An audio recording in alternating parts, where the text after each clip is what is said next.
Hello mga boss. Ang gagawin naman natin ngayon, ayan, isang mixer na 7 channel ng brand Yamaha. Ayan. So, ang problema nitong mixer na to, napakadali lang naman. Kaso mga boss, bago natin ayusin to, sasabihin ko muna yung problema nitong mixer. Bali, ang problema nitong mixer na to, sa madaling salita, walang audio na lumalabas. Bali, itong kanyang mga gain control, ito yung nakikita kong problema dito sa mixer na to. So ito kasing mixer na to mga boss, ang gusto niya muna bago magkaroon ng audio, kailangan itong kanyang gain control, ayan, itong kulay red na yan.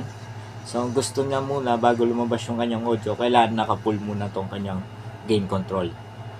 So halimbawa, ginamit natin dito mga boss, channel 1 and 2. So once na tinas natin itong fader, so dun pa lang lalabas yung output nitong mixer. Ngayon, once na in-adjust natin itong kanyang gain control sa 12 o'clock, so ayan, halimbawa nakaset sa 12 o'clock mga boss, once na sinet natin sa 12 o'clock tong gain, so mawawala na yung audio.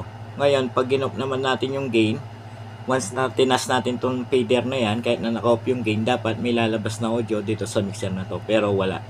So ang gusto pa lang nitong mixer na to, dapat naka-full tong kanyang gain bago lalabas yung output nitong mixer na to. So yun bali ang problema nitong mixer na to mga boss. Ngayon, yun bale yung ayusin natin dito. So, base sa pag-trouble ko dito, nakikita kong problema itong kanyang mga gain control. So, try natin palitan na muna yan. Tignan natin kung yan ba talaga ang problema. Pero bago yan, sa mga bago pa lang dito sa ating channel, huwag sanang kalimutan mag-subscribe. At pag-ipindot na rin notification bell para sa susunod na upload na gagawin natin, ma-notify kayo. So ayan, bale nabaklas ko na tong mainboard nitong mixer. Kung titignan natin tong mga potentio control nitong mixer na to, hindi ordinary tong ginamit na control dito. Ayan, papasinin natin mahaba tong pinakapiitan nitong mga control na yan. Pero ganun pa man mga boss, panigurado itong mga control na to dahil wala naman available dito sa lugar namin. So convert na lang natin na ibang potential control yung mga control na yan. Yun nga lang, medyo hahaba lang yung ating pag-repair dito instead na magpapalit na lang tayo. So ipapalitan natin na yan, bale 5 piraso. So ito hindi na natin papalitan yan, yung isa na gain control. Bale ito lang channel na yan sa 125. So gawin ko lang mga boss, bale baklasin ko lang itong mga potential control. So ayan, bale tapos ko na matanggal itong mga control. Ngayon, bale ang number nitong control na to, kung titignan natin, ay 203. So ibig sabihin mga boss, ang value nitong mga potential control na to ay 20k. Ayan. So 20k yung value nitong mga potential control. Ngayon, dahil wala naman tayong available na ganito, panigurado mga boss, bale mag modify tayo dito or mag convert tayo ng control. Ayan, bale ito yung lalagay natin ng mga control. Ayan, mga ordinaryong potential control yung lalagay natin, like sa mga 502 concert. Ayan, bale nailagay ko na dito sa casing nitong mixer. Ngayon, gagawin lang natin dyan, bale magja-jumper na lang tayo ng wire papunta dito sa board. So yun bale yung gagawin na lang natin dito kasi no choice din naman tayo, wala tayong available na potential control. So ayan, bale tapos ko nang may tap yung mga potential control dito sa mainboard. So yung ginawang connection dito mga boss, pin number 1 dito sa control, pin number 1 sa board. Pin number 2 sa control, pin number 2 sa board. Pin number 3 sa control, pin number 3 sa board. So lahat yan, ganun yung ginawa natin. Ayan, napakadali lang. Ngayon, bubuin na natin to para ma-actual testing. Tignan natin kung may pagbabago ba mga boss. So buuin ko lang.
So ayan, kung titignan nyo, bale tapos ko ng mabutong mixer, bale nailagay ko na yung mga fader at knob, ayan.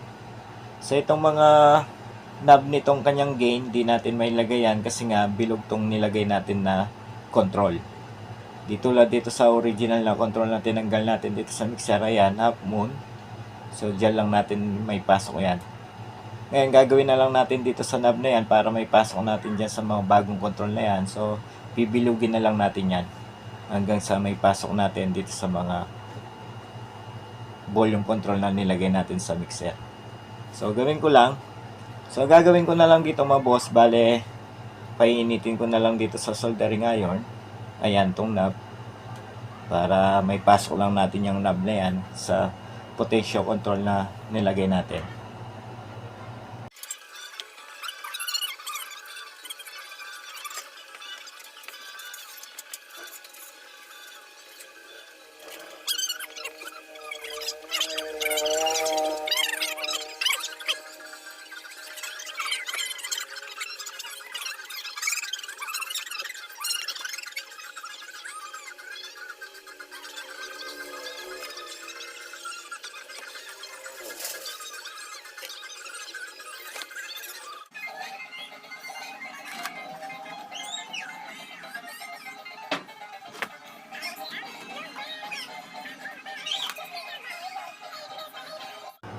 So ayan, bale actual testing na natin to mga boss. Bale nakaset na to. So ipapakita ko yung setting natin dito. Bale gamit ko pala amplifier itong Sakura 733.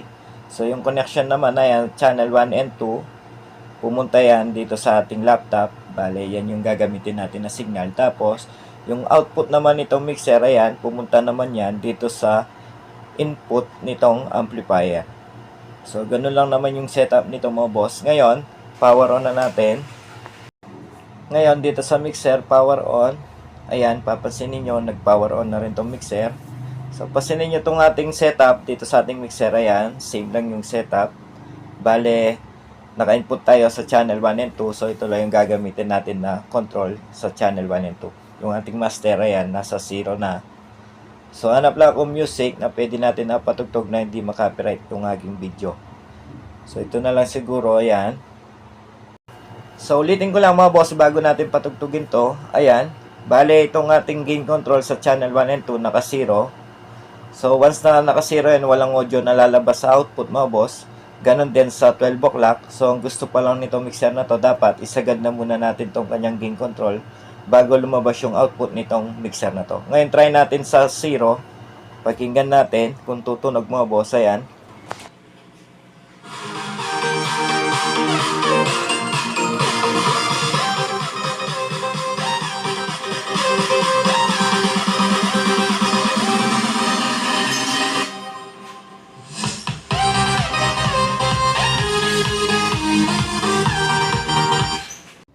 So, goods na to mga boss. Ayan, napansin nyo itong ating gain. Naka-off, pero tumunog yung ating mixer. Ngayon, try natin sa 12 o'clock.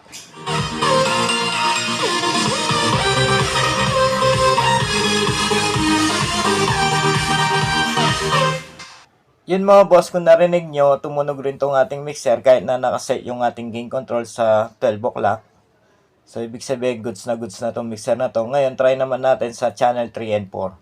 Pansinin nyo mga boss, ayan, naka-off yung ating gain control sa 3 and 4. Pakinggan natin kung tutunog.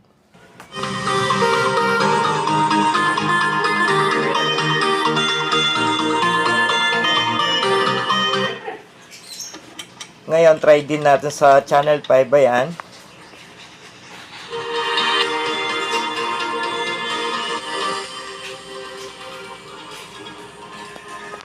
Yun mga boss, so okay na to. Narinig naman natin channel 1 to channel 5 kahit na naka-off yung gain nitong ating mixer, tumutunog naman tong ating mixer. So ibig sabihin 101% goods na tong mixer na to. So dahil okay na to mga boss, hanggang dito na lang tong ating video. Sa mga hindi pa pala na-subscribe dito sa ating channel, huwag sanang kalimutan mag-subscribe At pagkipindot na rin notification bell para sa susunod na upload na gagawin natin, ma-notify kayo. Maraming salamat mga boss.